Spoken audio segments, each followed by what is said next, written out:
दिल्ली दंगा और उसकी हकीकत, दोषी कौन, दंगा के संदर्भ से बात सुन रहे।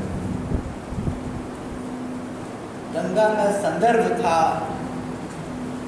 CAA NPR विरोध, देशव्यापी विरोध।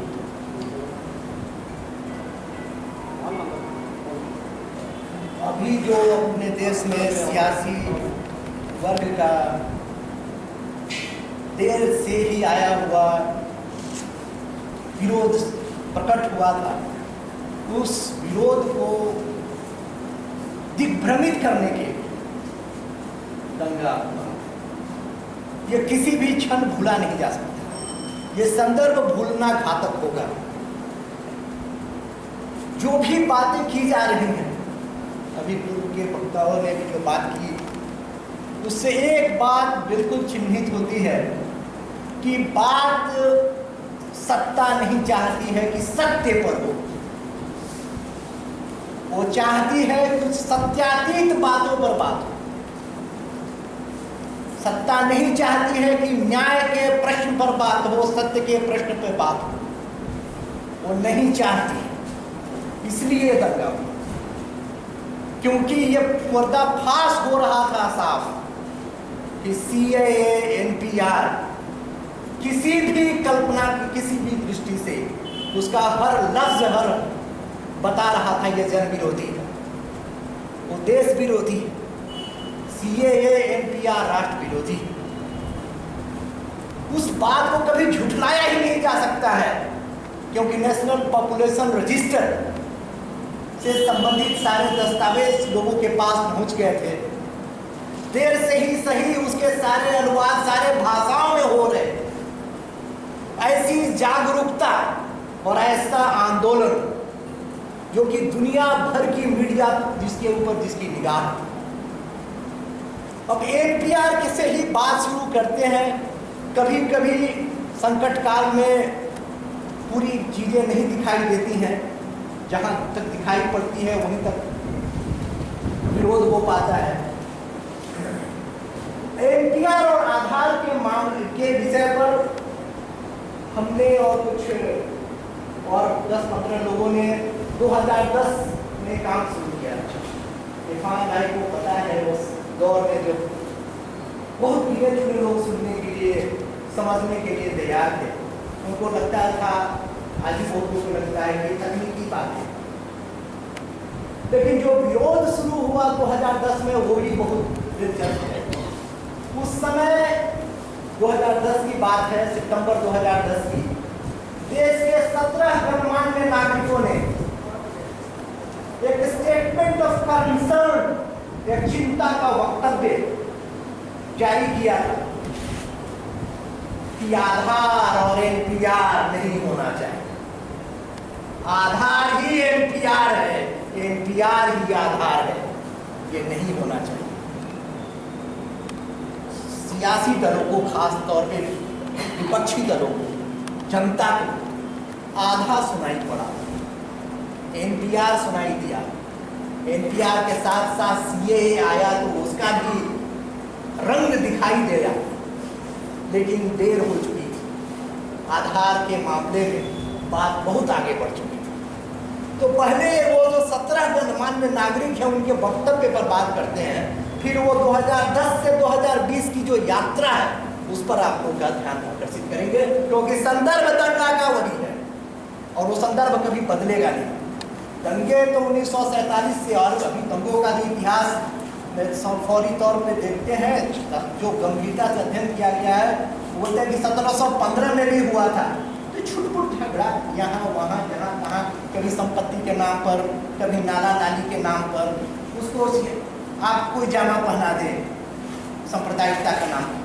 लेकिन 1947 से 2003 के जो दंगों के बारे में अध्ययन हुए और 2003 से लेके अभी तक के जो अध्ययन हो रहे हैं, वो बताते हैं कि हर प्रकार हर समय दंगा का चरित्र स्वरूप एक ही नहीं रहा। लेकिन ये 3 बातें जो साफ दिखाई देती हैं, मैं मूल विषय संदर्भ पर ही आऊँगा, लेकिन इस पर 2 बातें रखता हूँ।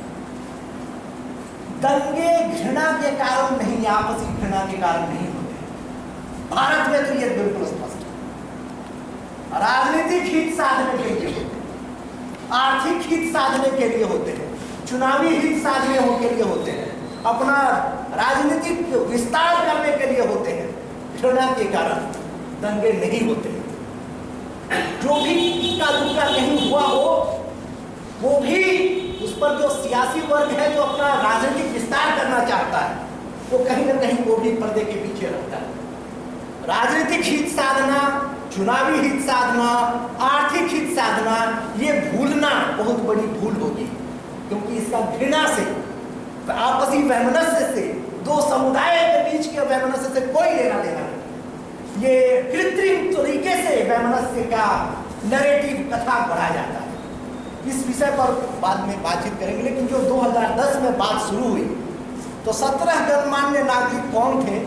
वो थे जस्टिस न्यायमूर्ति VR Krishna Iyer, professor Romila Thapar, KG Kannabiran, ऐसे नाम, SR शंकरन, इस प्रकार के 17 नाम थे जिन्होंने, और आपको मालूम है उनकी विचारधारा और उनकी प्रगतिशीलता, लेकिन वो सारे लोग जो उनसे प्रेरणा लेते थे, वो पार्टियां भी जो उनसे प्रेरणा लेती थी, उन्होंने उस पर ध्यान नहीं दिया।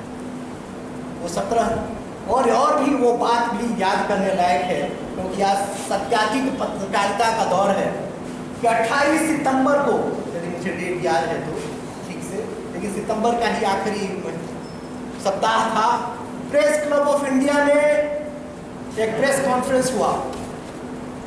खचाखच भरा हुआ था प्रेस कॉन्फ्रेंस का hall press club of India में। उसको खिताब कर रहे थे जस्टिस AP शाह, वो 17 लोगों में वो भी शामिल थे। जस्टिस AP शाह एक बहुत ही प्रगतिशील न्यायविद है। देश में आज बहुत गिने चुने न्यायविद हैं जो, जिनके पास ऋण है सत्य को सत्य बोलने का और न्याय के पक्ष में खड़े होने का। Justice AP Shah, professor Romila Thapar आदि ये लोग एड्रेस करने वाले थे। उस खचाखच भरे प्रेस कॉन्फ्रेंस के बाद दूसरे दिन अखबार में, किसी अखबार में एक कॉलम भी खबर कहीं नहीं था। कुछ पत्रकार फोन कर करके क्षमा मांग रहे, स्टोरी फाइल हुआ था, रोका गया। बहुत साल बाद, 7-8 साल बाद मुझे एक कॉन्फ्रेंस में एक व्यक्ति मिले जिन्होंने ठेका लिया था उस प्रेस कॉन्फ्रेंस को फ्लॉप करने। उन्होंने कहा कि अब हमारा ठेका खत्म हो गया है, तो हम आपको सत्य बताते हैं कि हमने आपका जो रजिस्टर था, ये आंदोलनों के लिए भी ध्यान करने की बात, इसलिए मैं जिक्र कर दे रहा हूँ, वो रजिस्टर जिस पे पत्रकारों ने हस्ताक्षर किए थे और नंबर लिखे थे, वो गायब कर दिया गया था, रोको को चिन्हित करके रोका गया था। वो प्रेस कॉन्फ्रेंस आधार और NPR के खिलाफ। ये बात दावे के साथ और दस्तावेजी प्रमाण के साथ हम स्थापित करना चाहते हैं, और जिनको भी वो दस्तावेज चाहिए वो मैं उसको उपलब्ध भी कराऊंगा, कि जो unique identification authority of India, विशिष्ट पहचान प्राधिकरण, भारतीय विशिष्ट पहचान प्राधिकरण बनाया गया, जो कि आधार जारी करती है, आधार संख्या जारी करती है, जो 12 अंकों का संख्या है, जिसे अज्ञानी लोग कार्ड भी बोलते हैं। वो सरकार को सूट करता है, सत्ता को सूट करता है। 12 अंकों का संख्या वाला ये जो आधार है, उसके बारे में जो संगठन, जो प्राधिकरण है, उसके लिए जो अधिसूचना जारी हुई, उस अधिसूचना में जिम्मेदारियां लिखी हुई है। उस जिम्मेदारियों में कुछ लोगों को पुरानी बात याद होगी 2010 के समय की। 2009 में 28 जनवरी 2009 को अधिसूचना जारी हुई थी। उसमें संदर्भ में जिम्मेदारी में लिखा हुआ था कि गृह मंत्रालय 60,000 लोगों का नेशनल पॉपुलेशन रजिस्टर बनाएगा, NPR बनाएगा, और उस समय जो योजना आयोग के तहत ही ये प्राधिकरण वो 60 करोड़ लोगों का आधार बनाएगा। और उसमें लिखा हुआ है, अभी भी वो अधिसूचना मौजूद है और वो निरस्त नहीं हुआ है। जो आधार कानून 2016 बना, 2019-20 में संशोधन हुआ, उसमें भी वो बना हुआ है कि जो दोनों बन जाएगा तो as per approved strategy, bracket में लिखा हुआ है, रणनीति स्वीकार्य, स्वीकृत रणनीति के तहत दोनों को मिला दिया जाएगा। जब दोनों मिला दिया जाएगा तो अधिसूचना ही बता रहा है कि आधार ही NPR ही आधार। तो बड़ी देर हुई विरोध हुआ, विरोध जारी था, वो और व्यापक पैमाने पर फैल रहा था, जगह जगह पर फैल रहा था। उसके दुष्परिणाम ट्रैकिंग में, प्रोफाइलिंग में, खुफिया निगरानी में, और एक बहुत महत्वपूर्ण बात अभी कही गई कि अक़लियत का सवाल सिर्फ नहीं है, ये जो पहचान वाली परियोजना है, निशानदेही वाली परियोजना है, NPR, आधार, CAA के बारे में मैं थोड़ा बाद में कुछ जिक्र करूँगा। ये असल में हर व्यक्ति को अक़लियत बनाती है, हर व्यक्ति को चिन्हित करती है, हर व्यक्ति को। पहले शुरुआत कैसे, इसका पैटर्न जो है जनसंहारों का एक इतिहास है, चाहे वो जर्मनी में हुआ हो या जालियांवाला बाग में हुआ।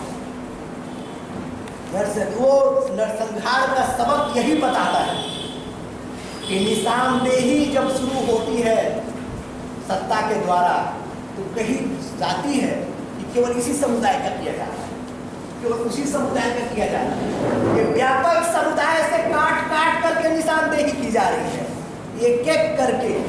निशानदेही असल में सबकी होनी है।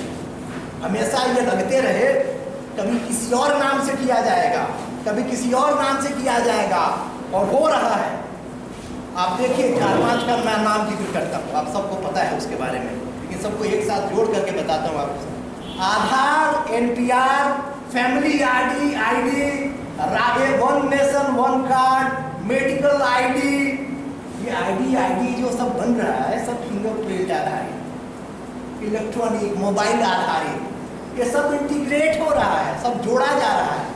जोड़ने के बाद एक व्यापक यूनिवर्सल डाटाबेस बनेगा, जिसमें आपका पूरा बायोडाटा, आपका पूरा बिहेवियर, हर चीज चिन्हित किया जाएगा। ये सरकार जो जनता की नौकर है, नौकरों पे, मालिकों पे निगरानी रखने की व्यवस्था कर रही है, और वो 10 साल, 5 साल, या जैसे अपराध कानून में होता है कि आपके ऊपर शक है, अपराध शासन में कि आपके ऊपर शक है, तो पुलिस जो है वारंट वगैरह लेकर के उसमें लंबे समय तक निगरानी रख सकती है। लेकिन ये पूरी जनसंख्या को ही सस्पेक्ट समझना, अपराध का शक करना पूरी जनता के ऊपर, और ताउम्र नहीं, सनातन काल तक आपके मृत्यु हो जाने के बाद भी निशानदेही का रिकॉर्ड रखना, ये कभी विश्व में कहीं और नहीं हुआ।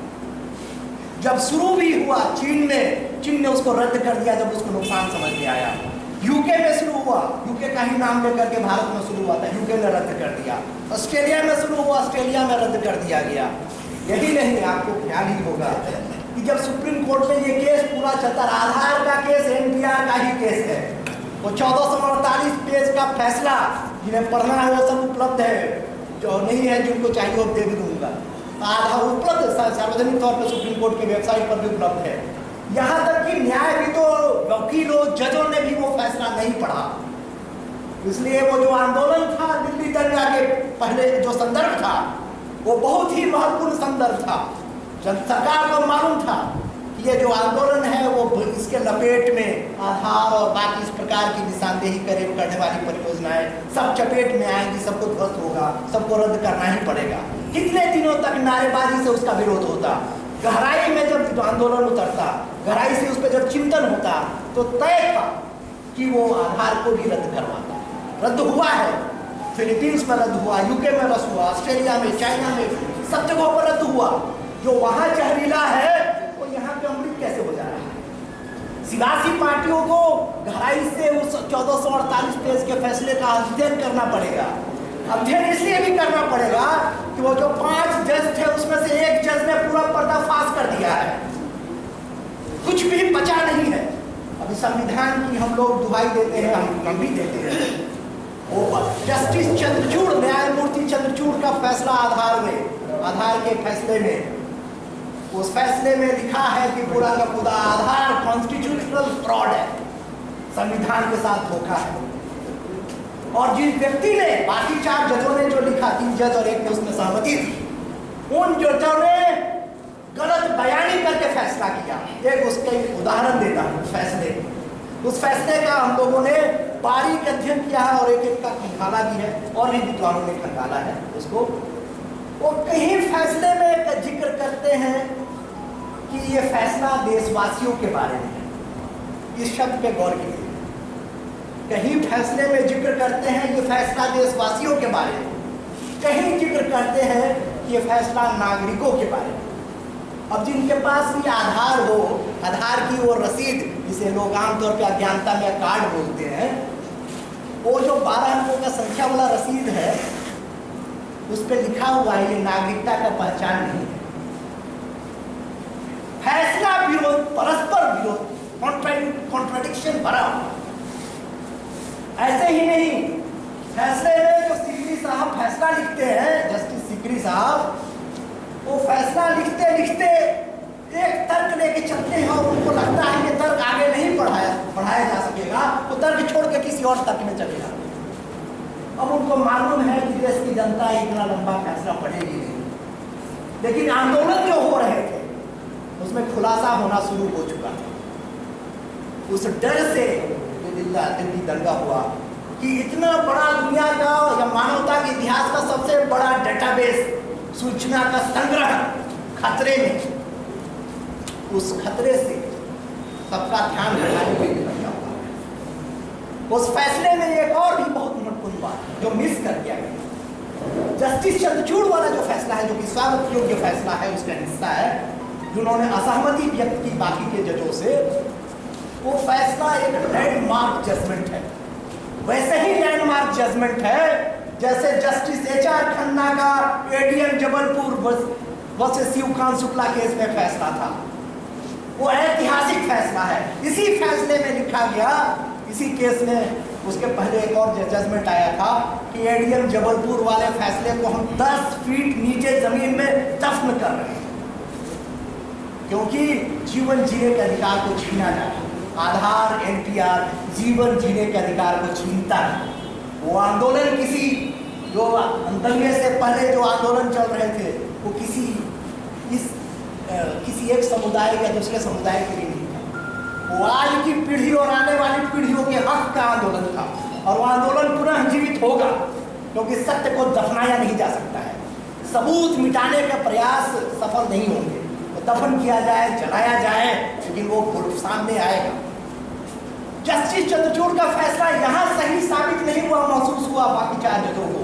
जमाइका जो कि नॉर्थ अमेरिका में है, वहाँ के सुप्रीम कोर्ट ने जस्टिस चंद्रचूड़ के फैसला को हूबहू रिप्रोड्यूस करके कहा कि हम इसी फैसला को मानेंगे, और वहाँ का आधार और NPR कानून रोक दिया गया।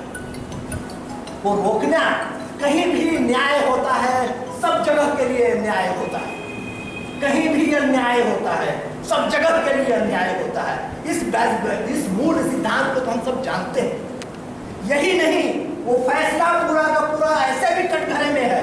5 जजों की पीठ ने वो फैसला दिया।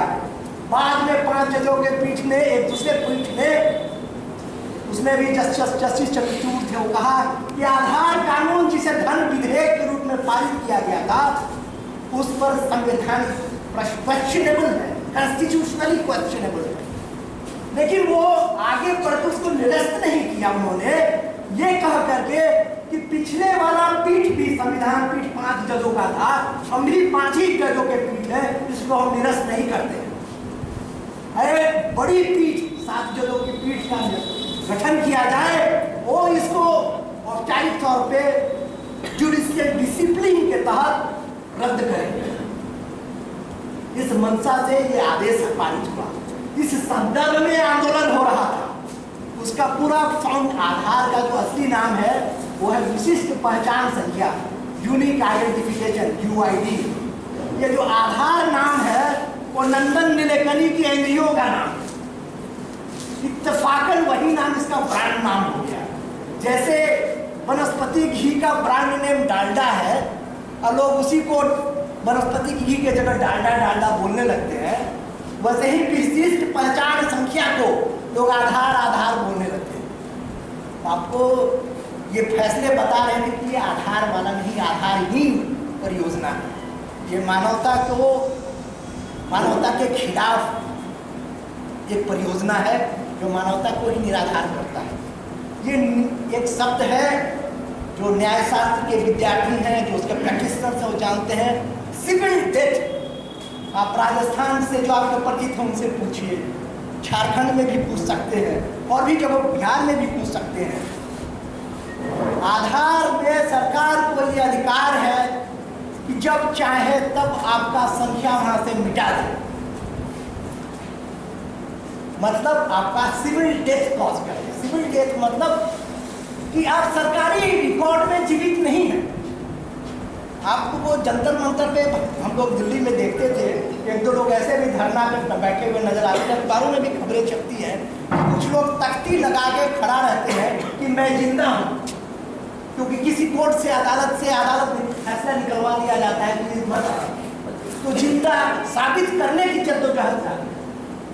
आधार सरकार को फैसला देंगे कि जिनको पसंद नहीं आते हैं किसी भी कारण से, सियासी कारण से, आर्थिक कारण से, किसी भी कारण से, आइडियोलॉजी के कारण, कम्युनिटी के कारण, बायस, प्रेजुडिस, कम्युनलिज्म, किसी भी कारण से उनका सिविल डेथ कॉज किया जा सकता है। वो रिकॉर्ड में एग्जिस्ट ही नहीं करते, आप साबित करते आपका नेचुरल डेथ में हो जाए।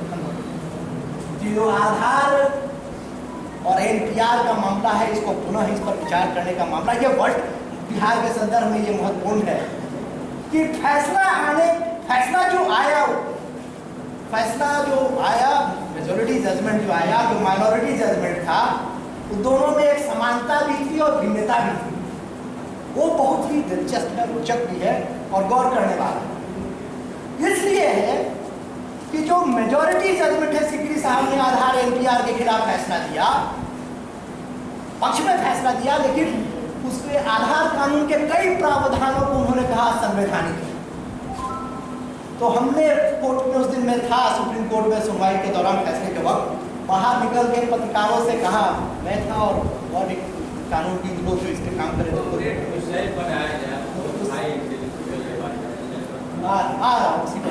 ये संदर्भ बता। तो वो जब मामला हुआ तो सिकरी साहब ने जो फैसला दिया उसमें कहा कि ये प्रावधान असंवैधानिक है। तो हमने कहा कि बोल रहे हैं ये पार्टली अनकॉन्स्टिट्यूशनल है, आंशिक तौर पे असंवैधानिक है। और जो चंद्रचूड़ साहब है वो बोल रहे थे ये पूरी तरह से संवैधानिक है। जब ऐसे संदर्भ में जब इस पर सिर में उठा लगा हुआ है, बिहार में जो एमओयू साइन हुआ जो 2010 में आधार लागू करने के लिए, एनपीआर लागू करने के लिए, वो उसके 10वां वर्षगांठ अभी मना है। उस पर पुनः विचार की जरूरत है, क्योंकि वो उस समय एमओयू साइन हुआ जब वो फैसला नहीं आया था। अब कुछ प्रावधान असंवैधानिक हो चुके हैं। नरसंहारों का जो इतिहास है, दंगाइयों का जो इतिहास है, उसको जर्मनी में हुए नरसंहार से हटा करके नहीं देखा जा सकता है। जर्मनी में जो नरसंहार हुआ 1933 में, वो नरसंहार के समय सारे यहूदियों के, वहाँ के जो अक़लियत थे उनके सारे रिकॉर्ड मौजूद थे नाजी पार्टी के पास। नाजी पार्टी के पास वो सारा सूचीबद्ध जनसंख्या रजिस्टर कैसे मौजूद था? क्योंकि अमेरिका की एक कंपनी IBM, जो कि आधार परियोजना में भी है शामिल और एनपीआर में भी शामिल है, उस IBM ने जनगणना करने का कॉन्ट्रैक्ट लिया था और कॉन्ट्रैक्ट को करने के दौरान में चिन्हित किया उन लोगों को, और वही चिन्हित किया हुआ रजिस्टर बाद में इस्तेमाल करके नरसंहार हुआ जर्मनी में। जो जर्मनी का नरसंहार है वो हमको एक सबक देता है, हमको उसके संदर्भ का भी ध्यान दिलाता है। और यहाँ जो 53 लोगों की जान गई, उसमें एक समुदाय विशेष का जान का मसला नहीं है, इंसानियत का कत्ल हो रहा है। नरसंहार में किसी समुदाय विशेष का कत्ल का मसला नहीं था, इंसानियत का कत्ल हुआ है। इंसाफ की मांग, सत्यनिष्ठ एक समाज में इंसाफ की मांग, रोमन न्यायशास्त्र में कहा जाता है कि बार बार इंसाफ इंसाफ इंसाफ कहने पर इंसाफ में वो ताकत है शब्द में कि इंसाफ मिलेगा। ये 53 लोग इंसाफ मांग रहे हैं, उनकी खामोशी चीखती हुई आवाज दे रही है कि हमें इंसाफ चाहिए।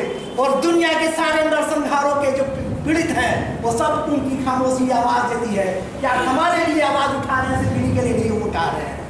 संदर्भ भी ध्यान रखा जाए, इतिहास भी ध्यान रखा जाए। इतिहास बोध और संदर्भ बोध ही आगे दंगा न हो इसके लिए एक मजबूत आधार तैयार करेगा। नहीं तो यहूदी नाजी काल में कहा गया था कि ये हो चुका है, ये हो रहा है, ये आगे भी होगा। धन्यवाद।